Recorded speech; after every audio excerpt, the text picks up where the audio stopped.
Ma femme et moi, on a été dégoûtés de la fin de vie de nos grands-parents, qui étaient dans des structures où, on va dire, gentiment, l'humain n'était pas du tout au centre des préoccupations. Alors, hein, j'en veux pas du tout au corps médical qui faisait leur possible, mais c'est une grosse machine. Le grand âge était un peu tabou depuis quelques années. Et on s'est dit, mais c'est pas possible. Qu'est-ce qu'on peut faire, nous, à notre échelle?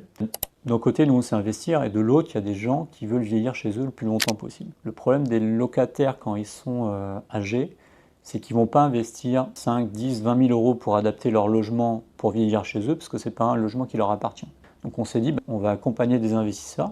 Nous, on l'a déjà fait à titre perso pour tester, c'est-à-dire que tous nos rez-de-chaussée, typiquement de nos immeubles de rapport, sont convertis en logements seniors. Proposer des logements seniors en rez-de-chaussée le plus adapté, en plus grand nombre, pour que les seniors puissent vieillir le plus longtemps et le plus heureux à domicile avant d'aller dans des structures plus médicalisées, s'ils en ont besoin. On s'est rendu compte, il y avait vraiment une demande de dingue, parce qu'aujourd'hui, il n'y a pas de logement, il n'y a que 6% des logements en France qui sont adaptés, et pourtant il y a une demande locative et qui va exploser dans les années à venir. Et d'un autre côté, ça a plein d'avantages pour le bailleur, c'est-à-dire que c'est des gens qui vont rester longtemps, c'est une génération, même s'ils n'ont pas une grosse retraite, ils ne vont pas la perdre du jour au lendemain.